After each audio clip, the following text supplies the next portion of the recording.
Bienvenidos a NanoBreak, un espacio donde acercaremos temas científicos y tecnológicos a la sociedad. Queremos ser un medio para estimular el interés y la discusión en torno a los aspectos más contingentes de la disciplina de la computación. Conversaremos sobre investigaciones, iniciativas, artículos científicos, periodísticos y tendremos diversas entrevistas. Somos el Departamento de Ciencias de la Computación de la Facultad de Ciencias Físicas y Matemáticas de la Universidad de Chile y este es nuestro podcast.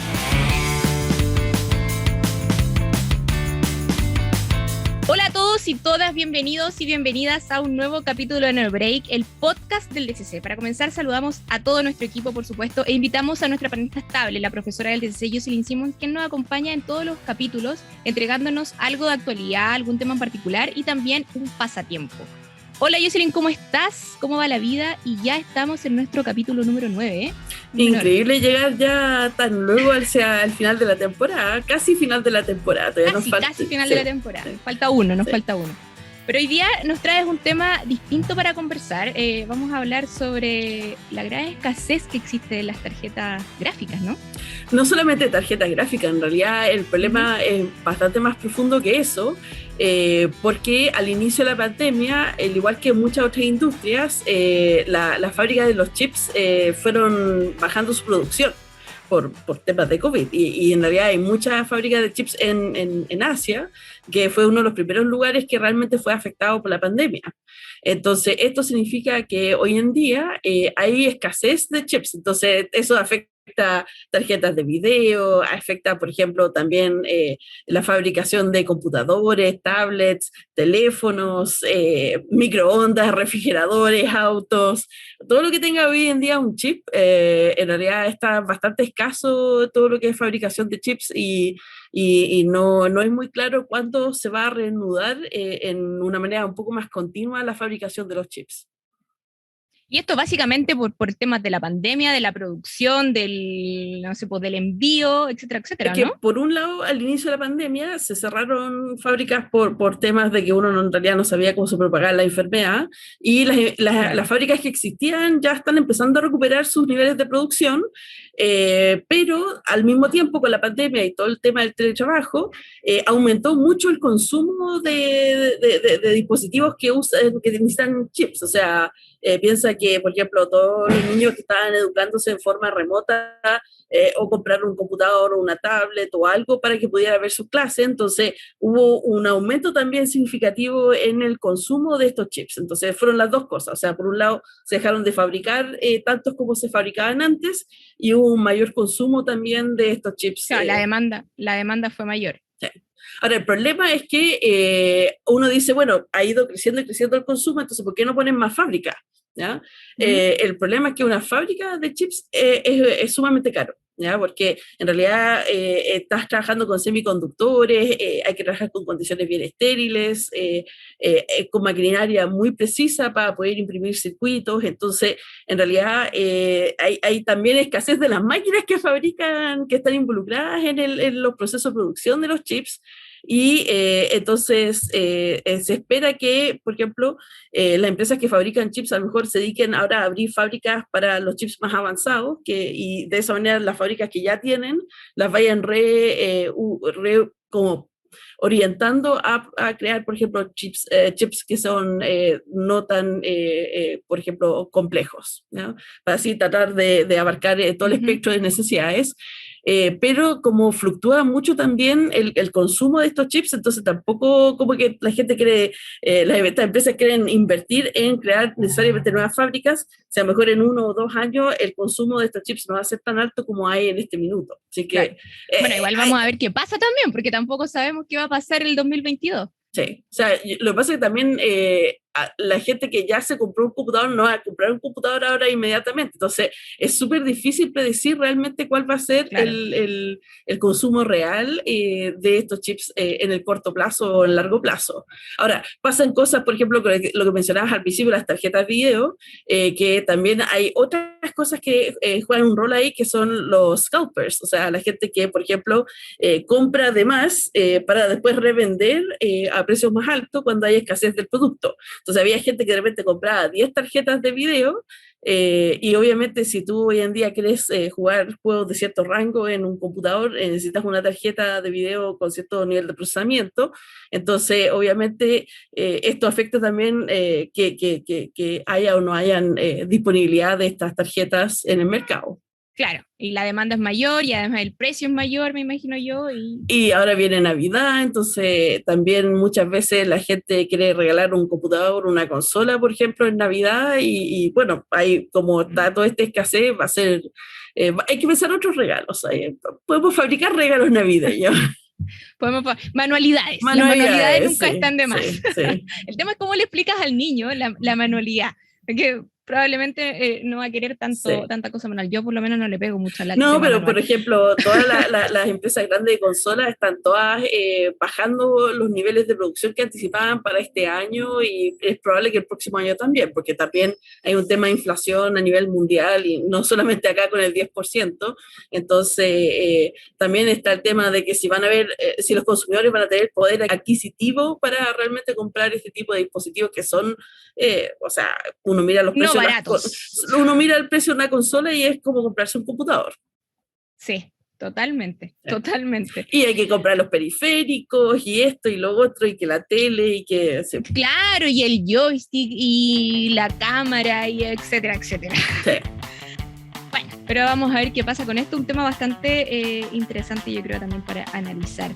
Pasando al tema lúdico, Jocelyn, hoy día nos traes algo distinto o un juego también. Traigo un juego para variar. Todavía me quedan juegos. Ya, perfecto, nos encantan los juegos. Este es un poco más complicado de mostrar porque en realidad este es un tablero. No sé si se alcanza a ver el tablero. Sí, un poco más. Sí, como... Básicamente es un mapa de Europa, ¿ya? Entonces, este juego se llama Aventureros al Tren, porque justamente tengo la versión en español. En inglés se llama Ticket to Ride. Y lo que uno tiene es básicamente este mapa de Europa. Y lo que uno va recolectando durante el juego son estas tarjetas que te indican ciertos caminos que hay que recorrer. Por ejemplo, este dice que hay que hacer el camino entre Berlín y Moscú. Y te obliga a ir aprendiéndote los nombres de las capitales en los idiomas originales. Por ejemplo, entre Ámsterdam y Pamplona. Entonces hay diferentes rutas y tú tienes que ir armando estas rutas.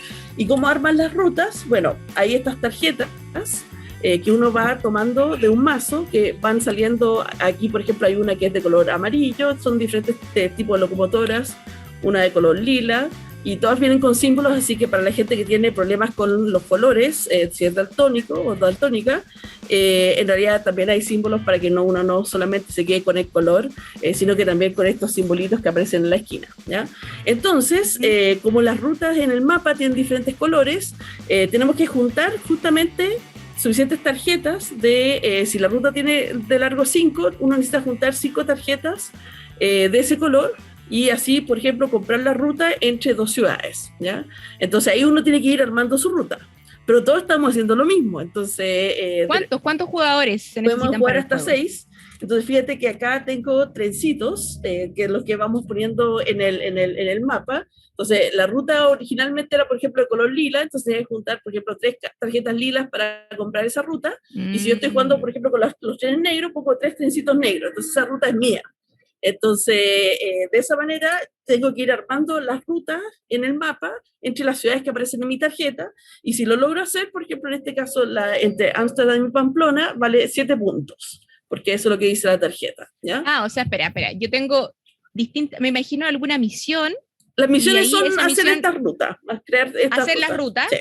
Y en base a después cuando termina el juego, mientras más rutas logré o más puntaje, vamos juntando los puntos mientras jugamos. Entonces cada vez que logras cerrar una ruta, o sea, por lo menos si logras entre una ciudad y otra, te van dando puntos dependiendo cuántos trenes hay entre las 2 ciudades, porque obviamente completar una ruta entre 2 ciudades de 7 trenes es mucho más difícil que una de 2 trenes, pero al final del juego vamos a contar las tarjetas que logras completar, ¿ya? Entonces durante el juego simplemente vas obteniendo puntos por las ciudades que logras conectar, pero al final del juego dices, mira, sabes que con esta tarjeta hice todo este camino, con esta tarjeta hice este otro camino, y lo que sí, las rutas que no alcanzas a completar son puntos en contra, Entonces, al final se suman los puntos y gana el que tiene mayor ¿Y cantidad cuándo se de termina el puntos. juego? Cuando Cuando se yo acaban termino tus todo mi... trenes.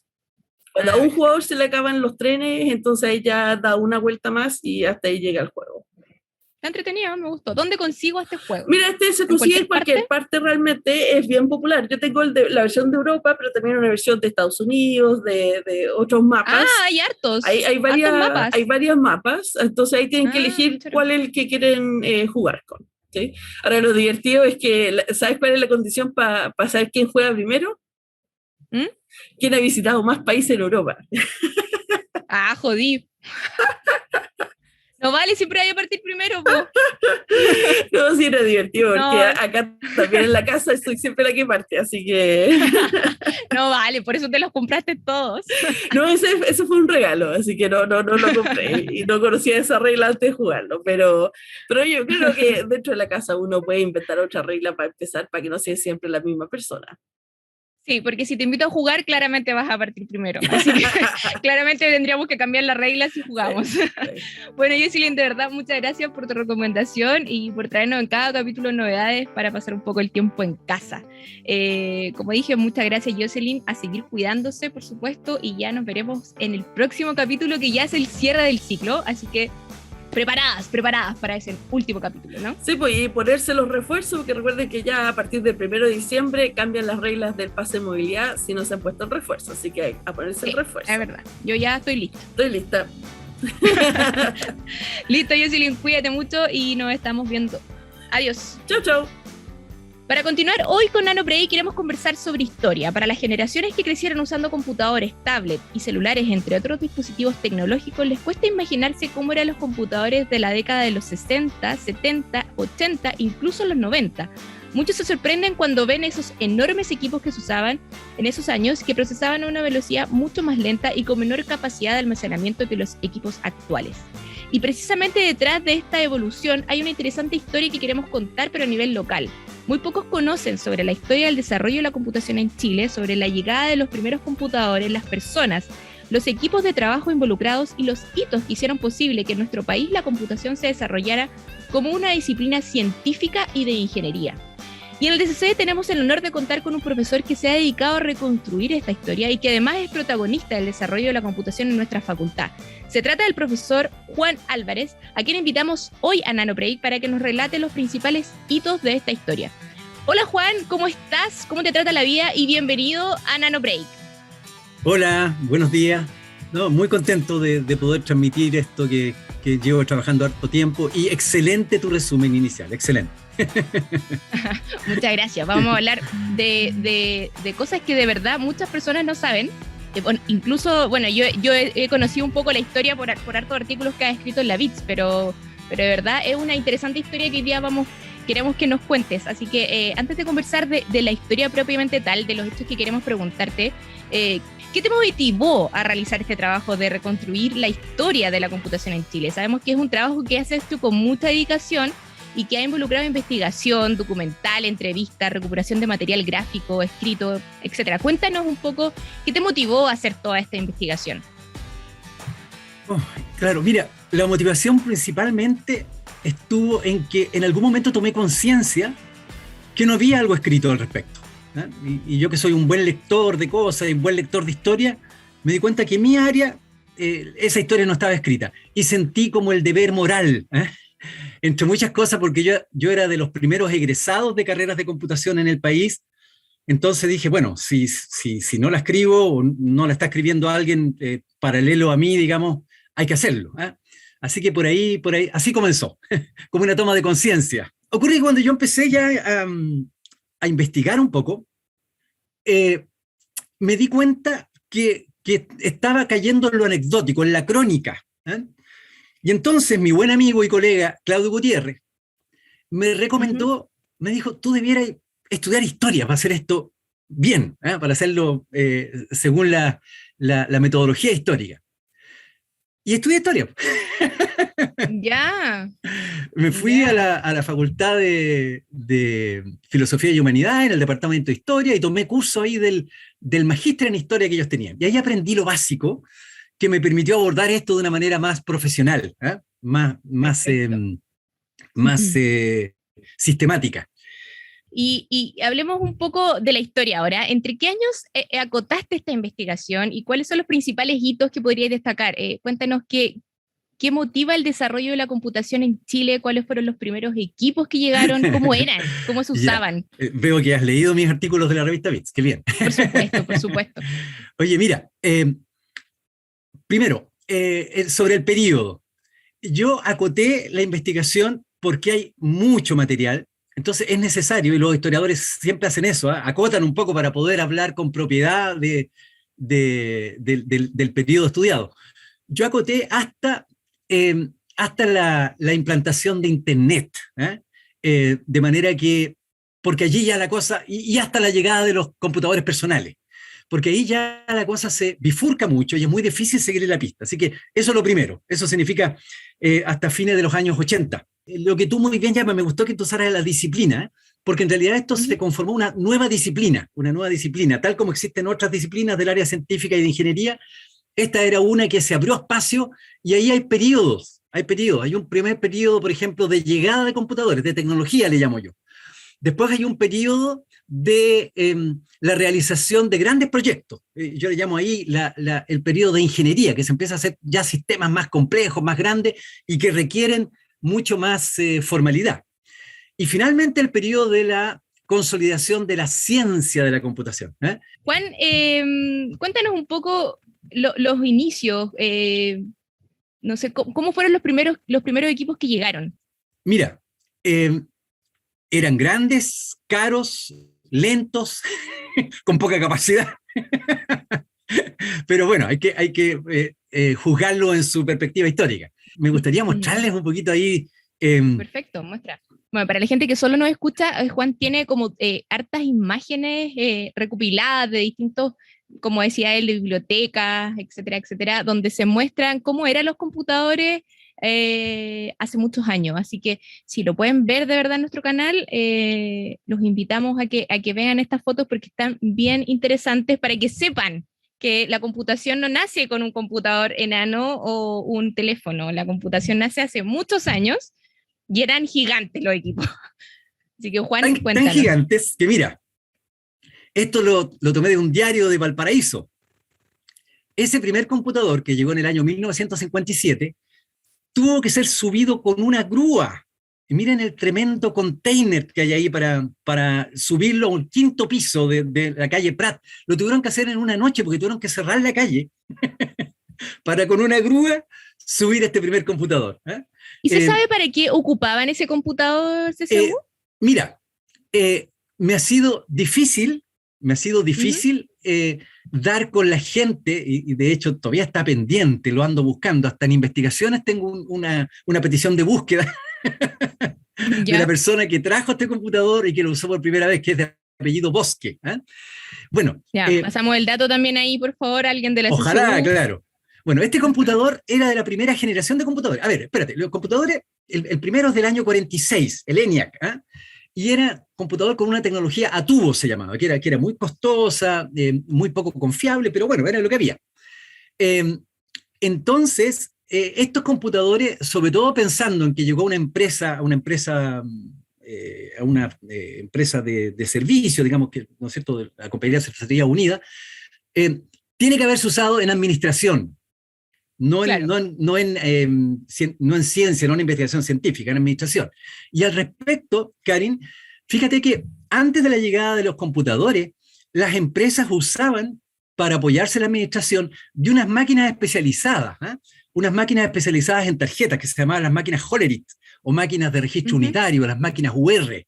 Entonces, desde el año 30, en que se hizo un censo, que se usaron por primera vez esas máquinas. Estas máquinas leían unas tarjetas que tenían hoyitos, porque los censos son básicamente contestar sí o no a ciertas cosas. Entonces los hoyitos eran una manera muy fácil de llevar la cuenta de las respuestas, ¿no? Entonces, esas maquinitas fueron progresando, hasta que después fueron simplemente reemplazadas por los computadores que eran mucho más versátiles y hacían mucho más cosas que detectar los hoyitos y hacer ciertos conteos, digamos. Así que Este fue el primer computador que hasta ahora he encontrado. Es difícil, va a ser difícil encontrar otro, ¿eh? Pero no me cierro, porque tal como este fue una sorpresa, Todo puede pasar. me puedo encontrar con otra, claro. Eh, bueno, y esto dio origen ya, por eso ahí yo hablo de la etapa 1, de los primeros computadores, porque después quiero mostrarte otra imagen acá. Después está este que llega a la aduana de Valparaíso, ¿eh? Un computador IBM de la línea 1401. Y este computador ya era de otra generación de fabricación, era de transistores, se llamaba, la segunda generación de computadores. Y el computador básicamente contaba de estas tres unidades que se ven acá. A la izquierda una lectora de tarjeta, estas que se marcaban con hoyitos que yo te decía. Al medio está el procesador central, o la unidad central de proceso se llamaba antes. Y a la derecha, la impresora, por donde se escribían los resultados, en papel de formulario continuo. Ahí se ve ahí abajo, ¿no? Que esto va como subiendo, corriendo, ¿no? Bueno, y aquí abajo esta foto histórica, es del señor que programó este primer computador, que está parado frente a la lectora de tarjeta.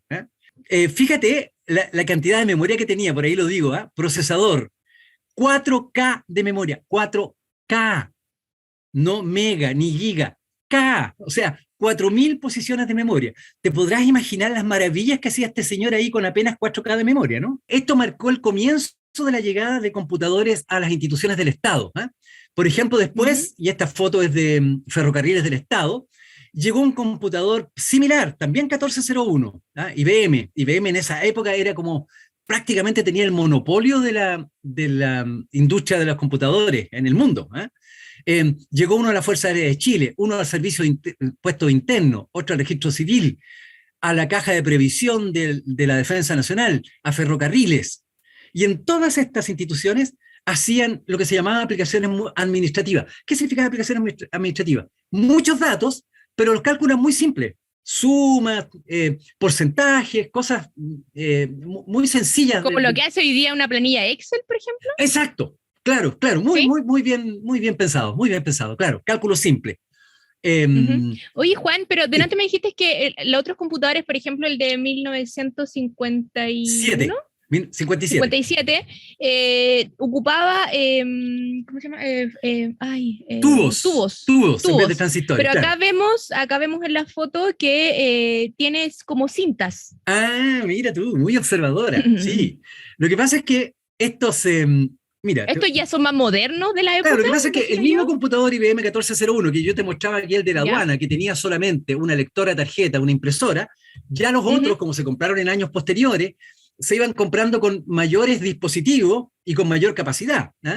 Entonces, perfecto, en particular, este de la foto del Ferrocarriles muestra ahí unidades de cinta magnética que servían para, en vez de imprimir la información en papel, porque se empezaban a acumular tremendos estantes de papel, entonces las grababan en cintas magnéticas, de manera que no se perdieran y no ocuparan tanto espacio.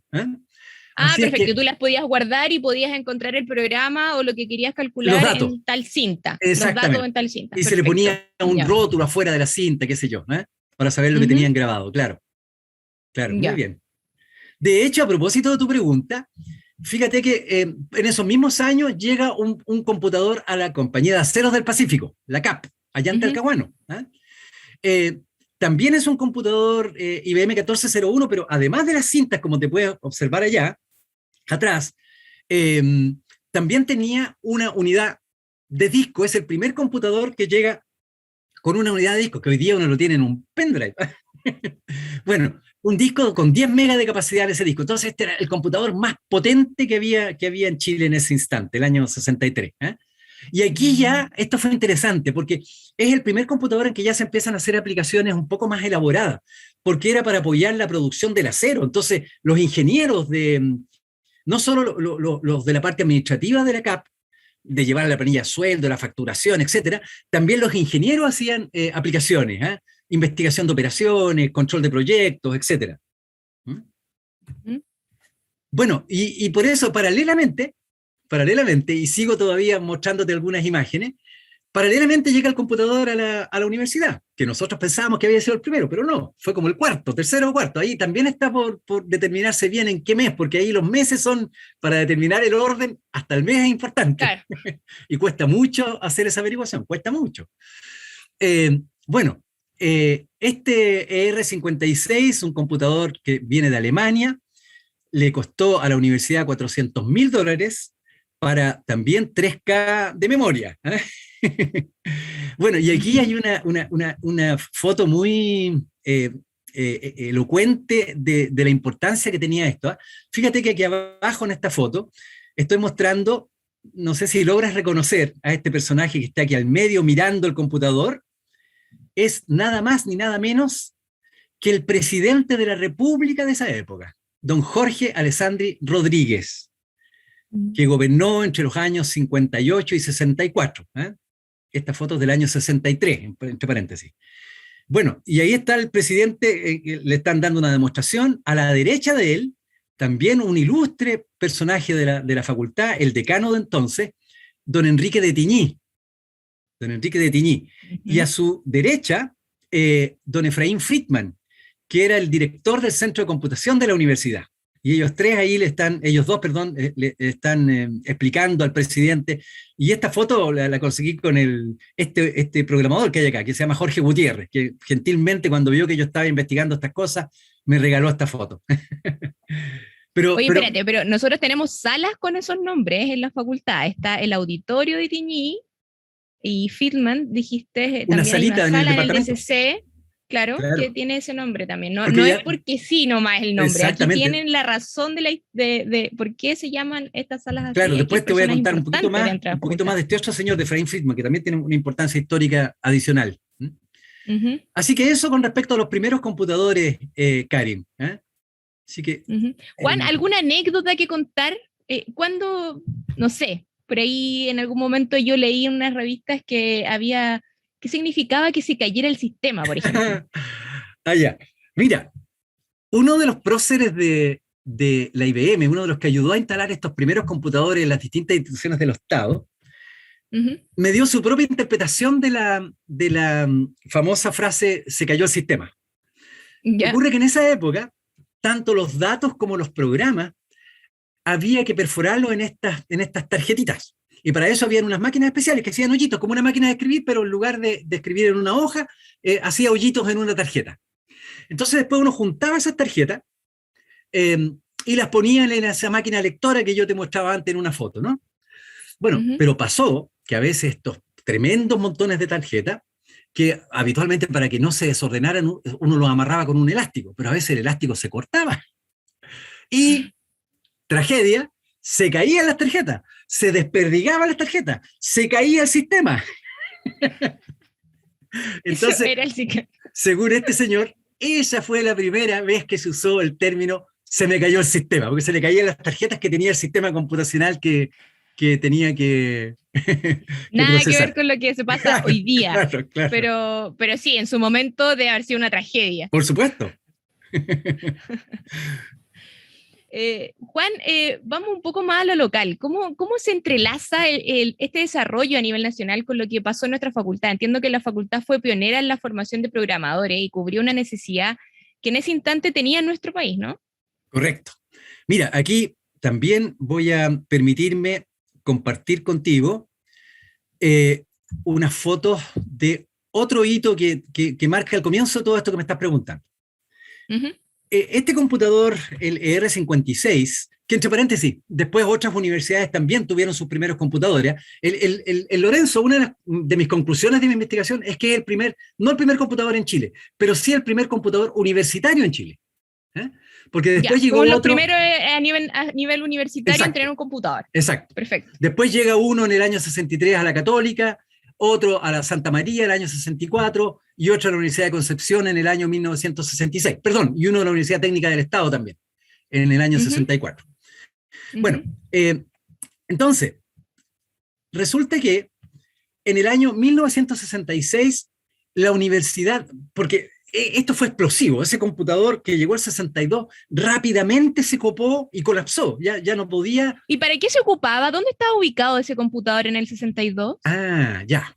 Ese computador, Ujú. estaba ubicado en el subterráneo del edificio de química, ahí Ya, frente a los cerca de la camarines. cancha, ¿no? ¿Perdón? Cerca de la cancha, ¿no? Exactamente, frente a los camarines. Bueno, y Ya. ocupaba toda una tremenda pieza, como de 10 por 10 que estaba en ese subterráneo. De hecho, Ujú.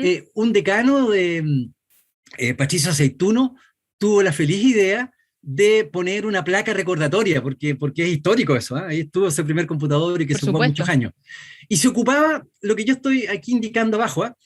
Eh, fue el primer computador que se aplicó en aplicaciones científicas. O sea, los investigadores de la facultad entonces usaban el computador en sus proyectos. Ya no era solo, Ujú. también se hacía algo de administración, como los computadores del Estado, pero la principal diferencia es que este computador permitía hacer cálculos mucho más sofisticados y en mucho menor tiempo también, ¿eh? Aunque todavía eran lentos, por supuesto. Entonces, déjame Ujú. contarte que ese computador, como te dije yo que había colapsado, entonces impulsó la compra de otro computador, también un IBM, pero de otra generación, y este ya es un computador de tercera generación, el IBM 360, que marca, yo diría que es el computador emblemático de la historia de la computación en Chile, ¿eh? Ya es con Ya. la tecnología de circuitos integrados, y además tiene la gracia que hace converger los otros dos tipos de computadores, porque yo te contaba, estaban los computadores del Estado que servían para hacer aplicaciones administrativas y los computadores universitarios que servían para hacer cálculos científicos. Este computador servía para las dos cosas. Entonces, esto concentró las aplicaciones y de hecho el centro de computación de la universidad en esa época en la práctica se convirtió en un centro nacional de computación porque venían instituciones del Estado, empresas del Estado y empresas privadas a hacer sus procesos. Porque era, bueno, de hecho ahí estoy contando, ¿no? Costó $600.000 este computador. A propósito, aquí también, bueno, ahí hay una foto muy, muy bonita de un operador que también me conseguí a través de él esa foto. Y acá abajo, de nuevo, el presidente de la República viniendo a inaugurar ese computador. En diciembre de Pero perdón, ella es Frey. este ya el siguiente presidente, eso, muy bien, Eduardo Frei Montalva. Y ahí de nuevo, Efraín Friedman, ¿no? Efraín Friedman, y como gran demostración, como anécdota, le hicieron una caricatura a través de la impresora. Y afortunadamente este presidente era muy fácil de caricaturizar, ¿no? Porque tenía una prominente nariz. Es famoso, él y su hijo, de hecho, por esa característica. Así es que esto dio origen ya a un salto. Y aquí, ya la universidad eh, tomó la decisión de formar primero programadores en una carrera de 3 años. Ujú. A partir del año 68 se creó una carrera de programación de computadores y a partir del año 71 se creó la carrera de ingeniería de ejecución en procesamiento de la información, así se llamaba, que duraba 4 años. Y en esa entré yo, ¿eh? Y justo el año que yo ingresé, se crea esta carrera, así que yo feliz, ¿eh? Porque venía, como todo buen mechona, venía muy perdido de lo que quería. Y por supuesto, en Ujú. esa época no sabíamos nada de los computadores, salvo, y mira, déjame mostrarte otra cosa aquí, salvo que nosotros sabíamos que las tarjetas donde habíamos marcado las respuestas de la prueba de aptitud académica en esa época eran procesadas por un computador. Y a propósito de eso, Mm. aquí hay un hecho que vale la pena recalcarlo. Ocurre que había un computador especial para eso, ¿eh? En las oficinas de la Oficina de Selección de Alumnos, el famoso DEMRE de ahora. Y allí se creó este sistema computacional para la prueba de aptitud académica y para la selección de alumnos. Y fíjate que eran puras mujeres. De hecho, esta es la directora, aquí estoy mostrando a doña Erika Grasó, que era la directora de la oficina de selección, y acá una programadora. Y ellas hacían todo Ujú. este sistema de selección y admisión de alumnos, que era casi la única experiencia que nosotros teníamos de computación antes, de computación indirecta, digamos, porque solo sabíamos que eso iba a ser procesado por un computador y por lo tanto garantizaba objetividad, ¿eh? Porque el gran Mm. avance que hubo de la PAA al método anterior hasta el año 65, había un famoso bachillerato, ¿eh? Que era una prueba así en que la gente contestaba por escrito y por tanto después dependía de quién te corregía y hubo casos de corrupción ahí, por supuesto no generalizados, pero hubo casos de corrupción. Entonces, cuando se usaron los computadores, se garantizó la objetividad, digamos, ¿eh? Y eso fue muy importante, Mm. muy importante. Juan, y Sí, todos los procesos estos que tú nos estás destacando, por ejemplo, el proceso de la PA, por ejemplo, ¿cuánto se demoraba todo esto? Porque hoy día, por ejemplo, ya un programa y se demora a lo mejor minutos, muchas cosas se demoran segundos quizás, Por supuesto. pero me imagino que acá había un tiempo determinado bastante largo, ¿no? Claro, Karin, pero es que hay que distinguir dos cosas. Una cosa es Ya. cuando se ejecuta el sistema. Por ejemplo, yo trabajé después en el sistema de selección de alumnos cuando entré a trabajar a la universidad. Esos eran procesos que tomaban toda una noche, por ejemplo. Y nosotros teníamos sesiones nocturnas y nos íbamos a quedar ahí toda la noche para procesar la información. Pero eso es el resultado de la ejecución. Pero el desarrollo, la programación del sistema, eso tomaba meses, por supuesto, porque había que hacer todas las pruebas habidas y por haber. Igual después habían correcciones que hacer y había que reprocesar. Pasó mucho eso, sin duda, sin duda. Porque entre muchas cosas, los métodos que se utilizaban en esa época todavía eran de alguna manera artesanales. Por eso te decía que ahora, a partir de los años, y yo marco el hito aquí, con la llegada de estos computadores, aquí empieza la segunda etapa, la de ingeniería, que los sistemas computacionales ya se comienzan a realizar de una manera más, con más metodología, con las mismas metodologías de alguna manera que se usaban en otras áreas de la ingeniería, de manera de garantizar la seguridad, de garantizar la correctitud de lo que se hacía. Bueno, espérate, y quiero contarte que paralelamente a eso, por ejemplo, hubo un proyecto, y aquí a propósito de los tiempos que tú me preguntas, hubo un proyecto precioso que fue el del Banco del Estado de Chile, que duró 4 años, entre el 65 y el 69, hicieron el proyecto de automación, así se llamó, automación, no es que yo me haya equivocado, así le llamaron en la época, el proyecto de automación del Banco del Estado. Y ahí está de nuevo el presidente, en el año 69, inaugurando esa red, una red, además, una primera red de teleproceso, en que las sucursales del Banco del Estado estaban conectadas al computador central que estaba en la calle Bandera, en esa época. Ya estamos hablando de proyectos de otra envergadura, ya no de sumar, contar, pagar los sueldos, no, ya son mucho más complejos y toman mucho más tiempo. Bueno, y esto también se refleja en que ese computador de la Universidad de Chile, que yo te decía que en la práctica se convirtió en un centro nacional de computación, también colapsó y era necesario tener alguna alternativa. Y por tanto, y por principal gestión del que era director del Centro de Computación de la Universidad de Chile, don Efraín Friedman, se crea la empresa de servicio de computación, la famosa, primero se llamó EMCO y después ECOM. En el año 68 se crea. Y aquí entonces, en esta empresa, ya todas las otras empresas del Estado dejan obsoletos los computadores que tenían. Estos IBM 1401 que yo te hablaban, dejan de utilizarse y se pasan todos a utilizar este computador central, que después rápidamente compraron 2 más para la empresa nacional de computación. 2 más. Y ahora, afortunadamente, como a mí me gustó mucho el asunto y me fue bien, en el año 72 me contrataron como ayudante de investigación del Centro de Computación. Entonces ahí ya pude operar directamente, usar directamente ese computador. Ahí yo me di cuenta la necesidad de formar gente y yo me incorporé rápidamente, primero como ayudante, después como profesor auxiliar y después apenas egresé como profesor, porque así era la cosa.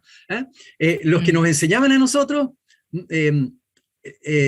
por ejemplo, uno era ayudante, y el profesor auxiliar era un alumno de cursos más avanzados. Por ejemplo, yo siempre menciono que Patricio Poblete fue profesor auxiliar mío en un curso, ¿no? Y después Patricio Poblete tomó la cátedra, fue profesor, entonces me convenció a mí para ser profesor auxiliar, ¿no?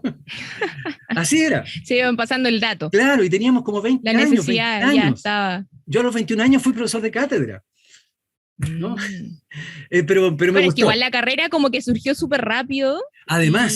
Ya había una necesidad importante para tener ingenieros en computación, programadores. Tú apuntas muy bien. Y de hecho, entonces la gente pasaba por la universidad, pero se iba porque rápidamente era contratada. Yo mismo tuve ofertas laborales muy tentadoras, pero a mí me tiró mucho más la vocación, esta vocación de formar gente. Eso me encantó, me llenó y me quedé. Juan, a la luz de todos estos antecedentes que nos entregaste hoy día, de esta historia, ¿cuál crees que fue la visión de todos estos precursores? ¿Y qué valor le das a todo el trabajo que ellos hicieron? Sobre todo pensando hoy que vemos la computación como algo tan normal, tan cotidiano, ocupar Claro, un teléfono, un claro, computador, tan integrado hoy día a nuestra sociedad. Hoy día uno no puede salir, por ejemplo, sin un teléfono en por la supuesto, cartera, o es claro, como claro, tan personal, ya es todo tuyo. Entonces, claro. ¿cómo nace esto Mira, y lo que hoy día estamos viviendo?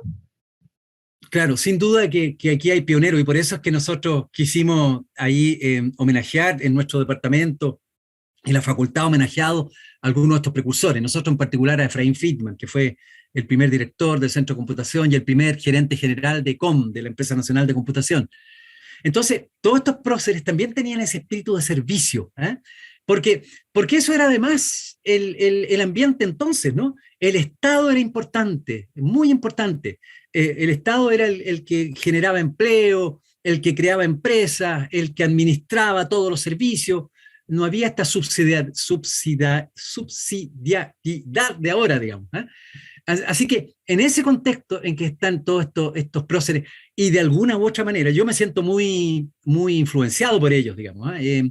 Realmente muchos quedamos con esa cosa. Nosotros nos hicieron clases, por ejemplo, me olvidé contarte que uno de los grandes proyectos de ingeniería que se desarrollaron en ECOM fue el famoso proyecto 5, que se hizo en ¿Qué los es el años, proyecto 5? claro, en los años de Salvador Allende, entre los años 71 y 73. ¿Y Entonces, en qué ese era, consistía este proyecto, Juan, para que la gente sepa un poco? claro, mira, Yo me sé la historia, pero quiero que la cuentes por tú. supuesto, por supuesto. Lo que pasa es que estamos en los años de un gobierno que transita al socialismo. Y si hay algo Ujú, que caracteriza al socialismo es la planificación desde el Estado, ¿no? Entonces, el Estado empieza a tener mucha importancia en la economía. De hecho, hay empresas que se estatizan para pasar a manos del Estado, para hacerlas producir mejor y con más sentido social. Entonces, empezaron, por una parte, primero se estatizaron los bancos, después algunas empresas, etcétera. Empezaron a crecer tanto que fue necesario que el Estado tuviera alguna forma automatizada o semiautomatizada de administrarla. Y ahí surge la necesidad del proyecto 5, ¿eh? De manera de conectar todas estas empresas a un computador central y allí procesar sus datos de producción y todo lo que tenga que ver con su gestión.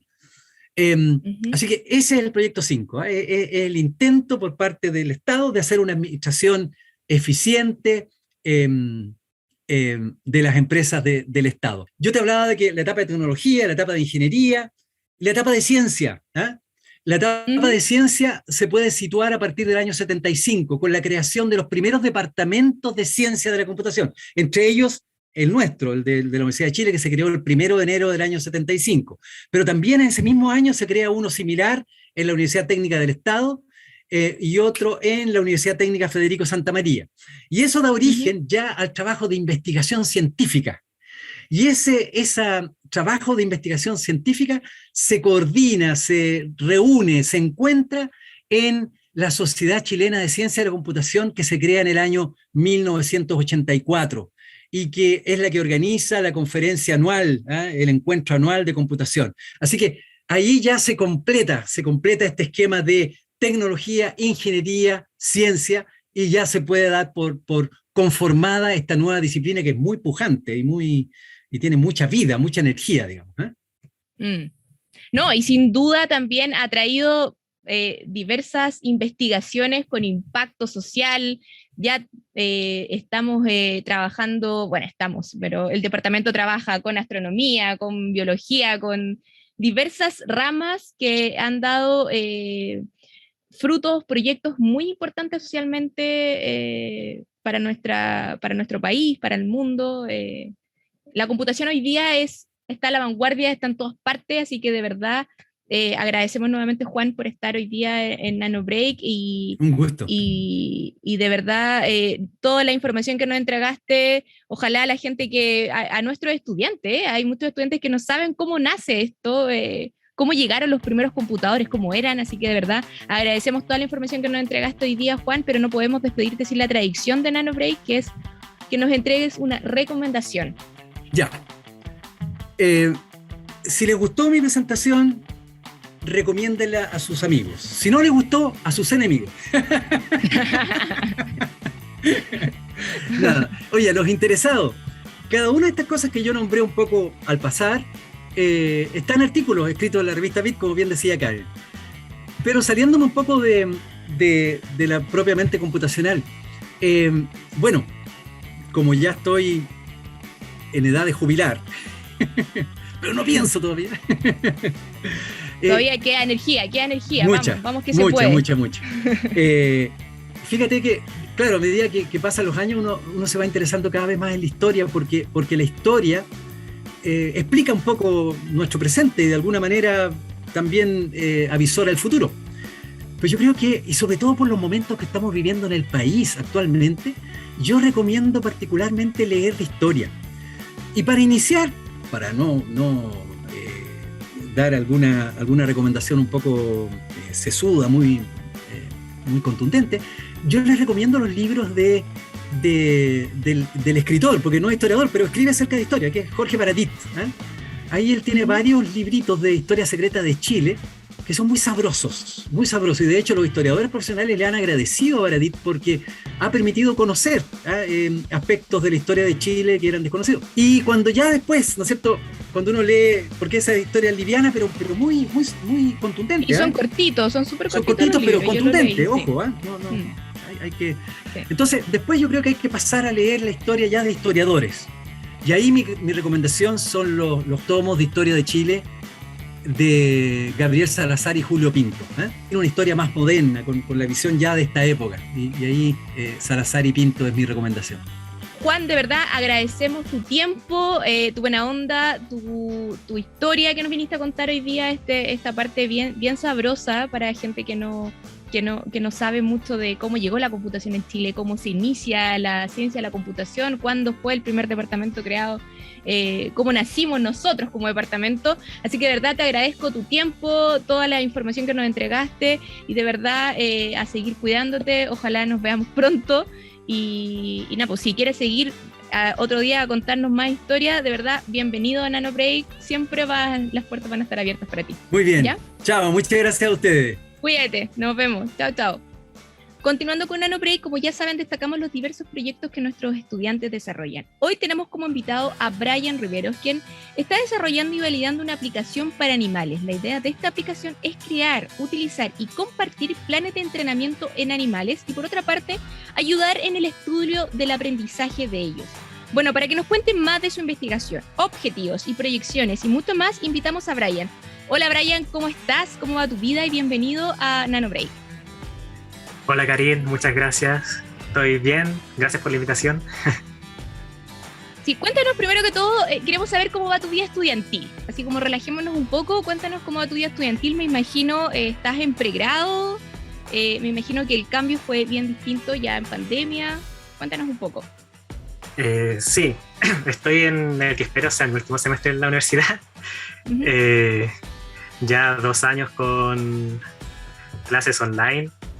Para mí han sido mejor, la verdad, porque se adecua un poco mejor a cómo aprendo, porque clásico que uno está en una clase de, no sé, 1 hora y media y uno no presta atención a la hora y media, la verdad. Entonces ahora sirve como las clases grabadas un poco para darse un pequeño break y aprender y seguir después viendo la clase. Así que en ese sentido ha sido súper bueno para mí. Aparte que yo soy de región, entonces me sirvió para volver a mi casita y después las clases de acá. ¿De dónde eres? A ver, cuéntanos de dónde eres. Yo soy de Chimbarongo, la capital del mimbre. Perfecto, ¿ya? Buena, pues sí, pues, de más que sí fue un cambio bastante bueno para ti, positivo, para poder estar con la familia, me imagino. No tener que estar tan solito acá en Santiago. Cuéntanos un poco cómo se llama la aplicación, qué objetivos tiene, cuéntanos, queremos saber un poco más de esto.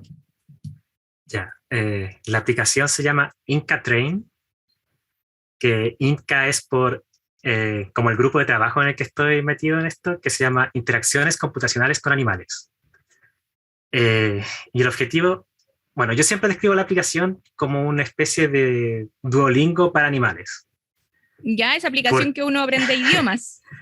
Claro, básicamente, porque es similar en el sentido en que la idea es que tú puedas buscar un plan para tu mascota puedas ejecutar la misma aplicación. Similar a como tú buscas, por ejemplo, quiero aprender inglés, buscas ahí y te sale todo para usarlo nomás. Oye, ¿y esta aplicación es para algún animal específico? ¿Cualquier animal pudiese llegar a ocupar esta aplicación?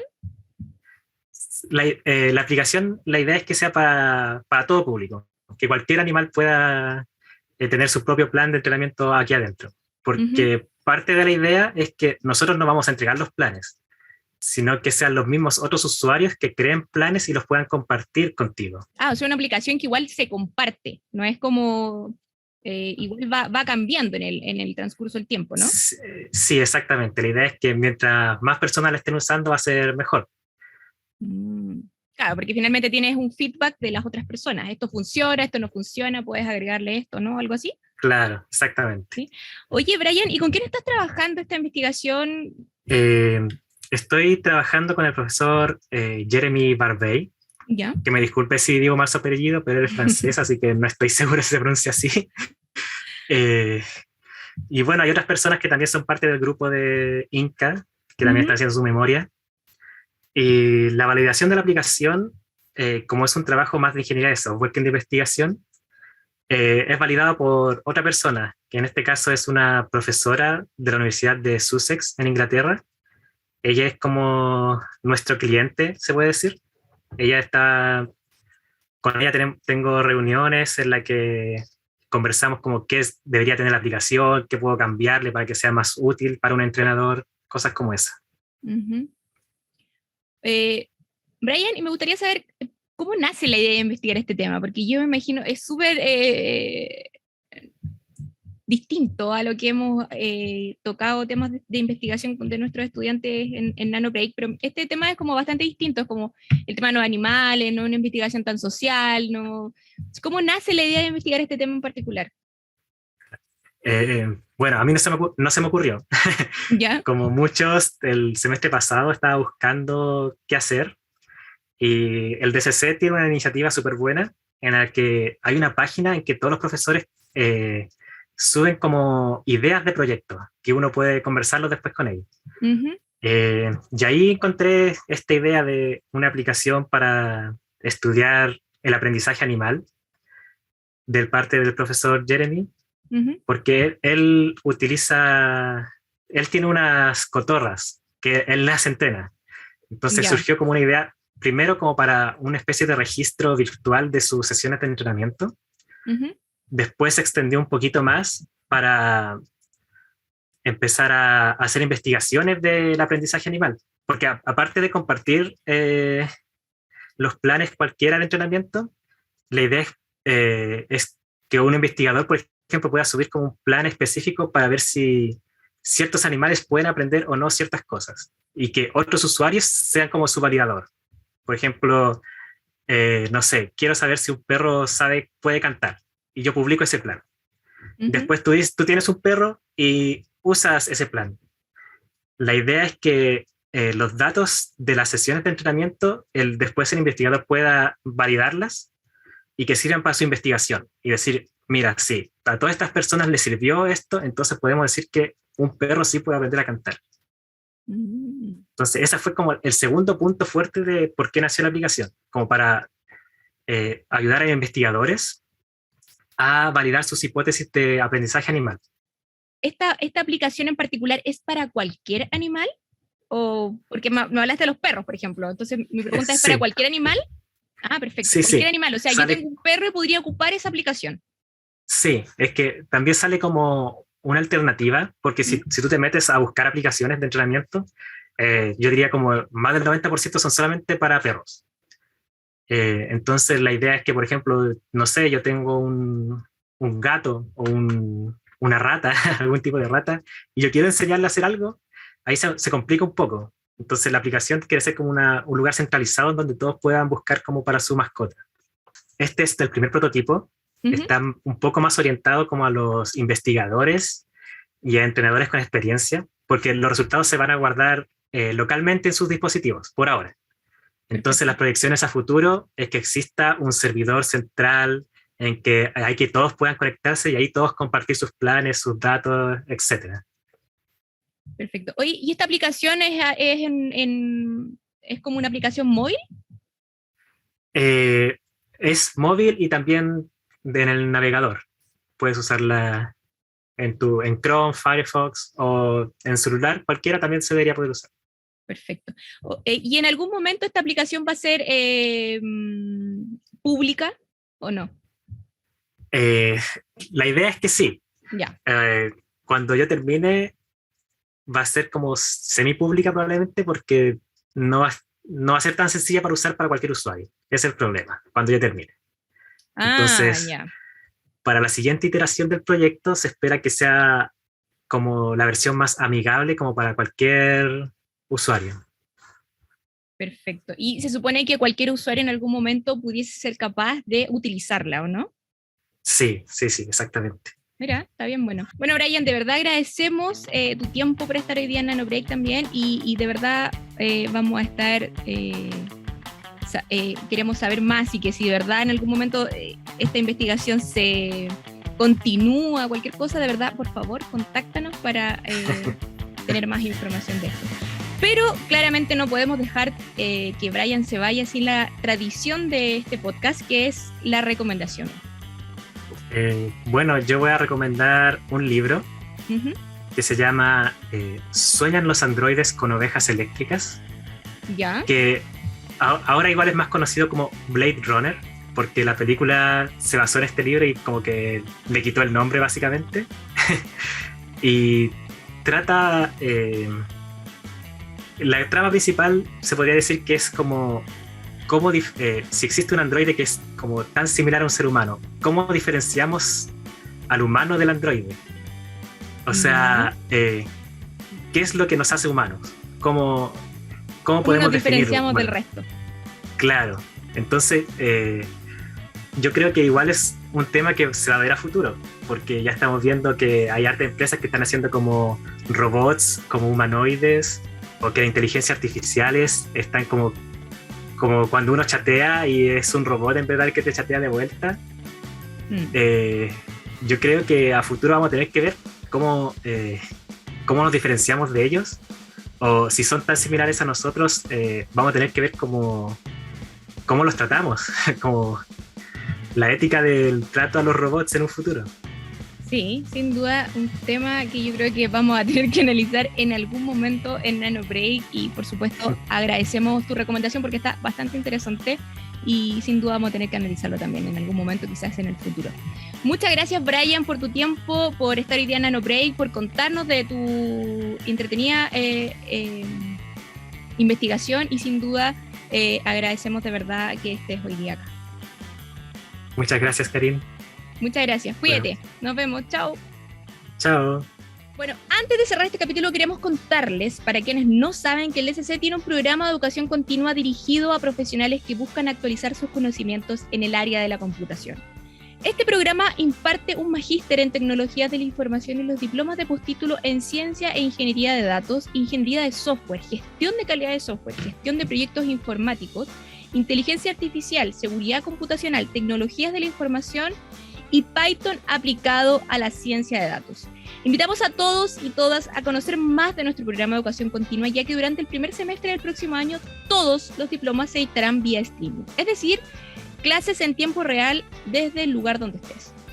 Si quieren saber más de nuestro programa de educación continua, los invitamos a conocerlos en nuestras redes sociales como PECDCC, o también pueden visitar y postular en nuestro sitio web www.dcc.uchile.cl, sección Educación Continua. Como siempre, les recordamos que estamos en todas las redes sociales como DCC Uchile, donde podrán conocer todo lo que hacemos como departamento, el trabajo de nuestras y nuestros académicos y, por supuesto, el trabajo que realizan nuestras y nuestros estudiantes. Bueno, nuevamente, a nombre de todo el equipo de NanoBreak, agradecemos a todos y todas y nos vemos en un próximo capítulo que pronto estaremos anunciando. NanoBreak, un espacio para todos y todas. ¡Chau!